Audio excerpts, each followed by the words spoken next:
Yeah. Well, at least you definitely can't see my belly here, no? No, it's your sex. Like that. That's perfect. It'll be fine. If you want Sorry, to, mate. don't worry.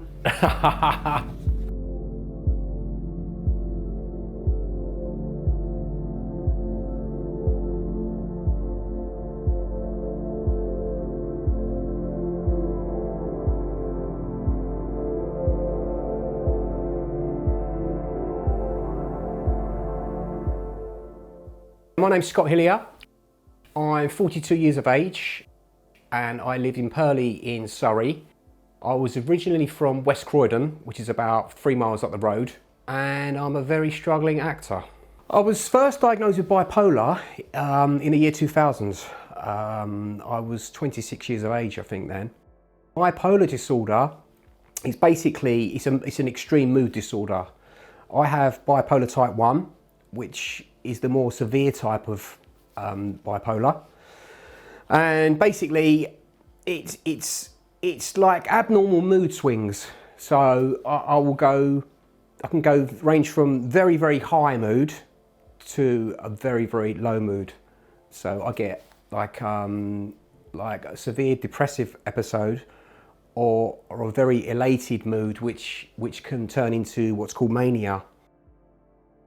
When I had my first episode in the year 2000, I was going through quite a lot of difficulties in my private life. I lost a couple of family members. I was going through a breakup with my girlfriend. I got made redundant and I had a lot going on. And also when I was unwell, my dad, he got diagnosed with cancer as well. And I think all of these things sort of contributed to me becoming unwell. But as I say, I always think I've had bipolar inside of me, and it's sort of lied dormant inside of me until that time when it sort of triggered off. When I was unwell, my dad noticed my behaviour because I was acting sort of inappropriately and sort of abnormally, and you know my behaviour wasn't Scott, like the Scott that they know. So they had to call a doctor. My dad actually locked me in the house. He said, "Look, you're not well. You need to go and see someone," because, you know, I was really, really high, really erratic. Back in my heyday, I used to take a lot of drugs when I was a kid and go out clubbing and stuff and take like this thing called ecstasy. Yeah. So it's like that euphoric high, but times that by a million. Then you're going somewhere. Beautiful feeling, a beautiful feeling. But obviously what goes up is got to come down, you know? So, and when you're like that, you don't want to be told you got to go to hospital. You're like, fuck that. I like this feeling, do you know what I mean? I want to stay like this. When you're in it, you don't see it. It's only other people that may see it. Because you're feeling like that, you think it's like normal. This is one of the chemists I use to get my lithium from this gentleman here. He's very helpful. He's very efficient. We've had a couple of disagreements before, but he's all right. I used to have to come here once a month. I finally found a drug called lithium, which is a wonder drug for me, really. And there is side effects. I have to have a blood test done every 6 months, is it? That's right. The medication I'm on is very, very toxic substance, and the levels in your blood can go up or down. So sometimes I have to change the dosage. Is that right? That's right, yeah. When I'm having a manic episode, it's like something opens up in my brain. It's like my brain opens up. And it's like, I strongly believe that we only use a certain percentage of our brain. And I believe that I access this higher self, you know?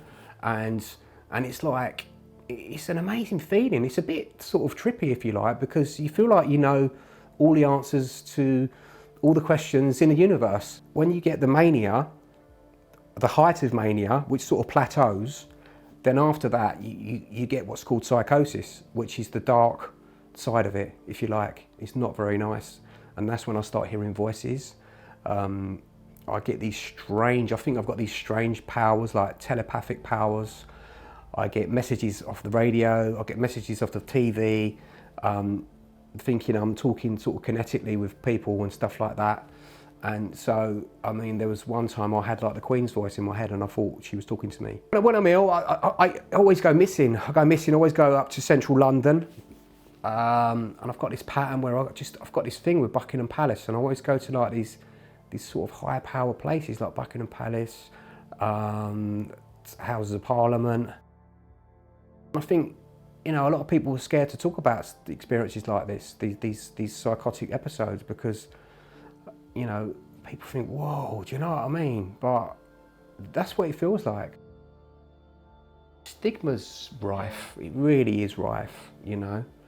And, you know, it's because of people were not really, a lot of people are not educated about it, so there's a lot of ignorance going on, and people are scared of it because you can't see it and stuff like that. But I think I was probably one of the people, before I got diagnosed, I was probably one of the people that would give it a stigma, because I wasn't scared, because you hear all these like stories about serial killers and stuff like that, and, you know, who are nuts and they're in a mental hospital, and it's really not like that. I was talking to a woman in a bar once, just having a general chit chat, and we got talking. She was a school teacher, and we was having a few drinks, getting along and all that, and I mentioned that I have bipolar disorder, and she's like, oh, I wouldn't tell anyone that. And I'm like, what? So what are you on about? And it made me really angry, because she's a school teacher for primary school kids. And I've just thought it was really rude and really ignorant, and someone like her should know better, because mental illness is rife in children nowadays as well. I've been lucky enough to have really good support around me, really good family network of support. And most of my friends, when I've been unwell, they've all come and seen me in the hospital, you know, and they've always visited me and stuff like that. So their reactions were cool. I've had a great support with my family and friends. My name's Leah Mackenzie, I'm from Croydon, and I know Scott through family, and also I had my own radio show and I asked him to come on as a guest, knowing that he's an actor who also has bipolar. Yeah, my name's John, I'm from Croydon, 41. I've known Scott since primary school. Went to senior school with him. We used to spend a lot of time together in our teens, going out and stuff, because I used to be out DJing in clubs and that. So yeah, we used to enjoy ourselves quite immensely. I'm Mark Sears, I'm an actor and a good friend of Scott Hillier's. I'm Gary Baxter. I'm also an actor. It's pretty much all I do these days. No, he's a pimp as well. Look at this guy, man. He drives a pink Cadillac. I like to play the villains. They come kind of easily, yeah. First time I met Scott, actually, we'd become friends on Facebook, and then I got a role in a student film in Southampton. And I remembered seeing someone post that they'd also got a role in a film in Southampton, and lo and behold, it was Scott, and we'd been cast as brothers, which was great. This was a really good piece, actually. Yeah, it was a really nice piece. It was called Bard. I met him like just through networking on like Facebook in the acting like circles and that, man. And I've done like his photography for him, like for his headshots and that. Met Scott probably about a year and a half ago as well, you know, through the same networks in film and all that, and we've worked on a music video and some other bits together as well. Yeah, he's a good guy, like him a lot. We were Facebook friends for quite some time beforehand, and I turned up for an event, not knowing Scott was going to be there. There was like a couple of girls who'd seen each other, you know, after a long time. Feature film. It's a feature film, yes. I just recently found out my dad's actually got bipolar as well. But it's funny because there's two completely different circumstances. You know, Scott's out there living his dream, still socialising, where my dad, he's kind of like a recluse. So it's two different spectrums of the illness. I've been close friends with Scott for many years, and I remember casting my mind back. I sort of remember the beginning of the symptoms starting to show, but at the time we didn't realise what the symptoms were, as it were. We couldn't label them. We just put it down to just general lifestyle, you know, silliness. I actually had to call Scott up at 1:30 in the morning. He had a bit of an episode. Sort of started posting some very strange stuff on Facebook, tagging directors and stuff in it, and I was worried it was going to hurt his career. So I rung him up, and he was obviously on a bit of another level, which is quite hard to speak to him at that point, but he did listen to me and he did pull everything down, and then he went in hospital and he sorted himself out, and back to his old self again. His condition has never impacted on our friendship. It's never been an issue. I grew up, my brother is paranoid schizophrenic with psychotic tendencies, so I'm well aware of the effects of mental health and medication that's involved. I myself have battled with depression in the past and stuff like that, but I always self-managed, mainly because I saw my brother was going through the medications and stuff, so I would always steer clear of that stuff. But the first time I was in hospital, I remember my mum, bless her, she said to me, when I first got sectioned, because I've been sectioned now about 16 times, but I remember my mum saying, "Oh no, don't tell anyone you've been sectioned. Don't tell anyone you've been in there, will you?"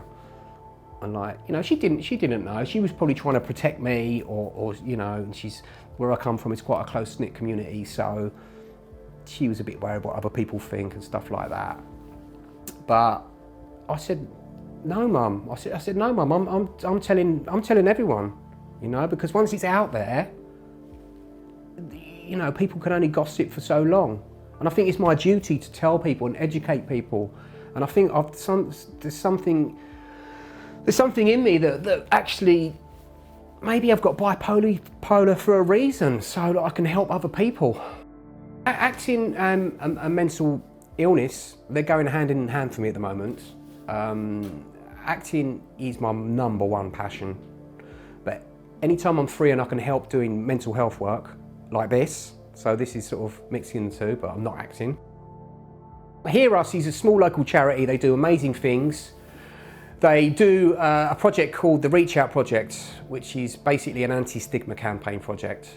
And what they do, they go around to different organisations like the police service, the ambulance service, or the fire brigade, and they go around the workplace, and people might, like me, go to seminars and talk openly about my mental health, so the employees there can hopefully relate to it or get something from it.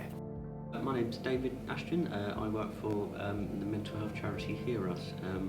I'm currently a project worker, although I've had various different roles in my time here. I currently work on our welfare benefits project. It's been around for about 10 years, and we achieved charity status about 5-6 years ago. It seems to be the case that a lot of men do, they have to have this image, this macho image, and they don't really like to talk about it. In many ways it's harder for men to admit that they have a mental health problem. I know that many see it as a sign of perhaps weakness. I mean, I do a lot of work with the police service regarding mental health, and it's rife in the police service, and it's something that they don't really like talking about. Well, a lot of women don't like talking about it either, but I know the statistics are much higher for men, and suicide rates are much higher for men. So I don't know if it's because of pressure or what. The first port of call when you want to access mental health services is talking to your GP, and for people who don't know what's going on for them, it's generally their GP who they need to speak to first to get an understanding of it. So this is the office, the Hear Us office. This is the hub of where all the magic happens. This is where all the magic happens. This is Jane. Hello. Jane is the welfare support worker. This is David, who you've already interviewed. David is the project manager. No, Jane's project manager, I'm project worker. Oh, there you go. He's the project worker. David's the project worker. You downgraded me, Scott. I'm so sorry. This is the main man, Tim. Hello. Tim is the main coordinator for Hear Us.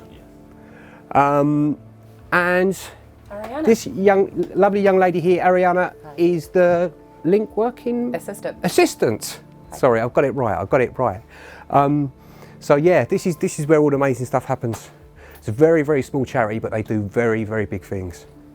So, and as I say, if it wasn't for Hear Us, I wouldn't be doing the stuff I'm doing now. Just stay active and just find something that you love doing, and if you're a creative, just create, because otherwise, as I said earlier, I'm either destructive or creative. That's the energies I've got, and I find that with most people with mental health problems.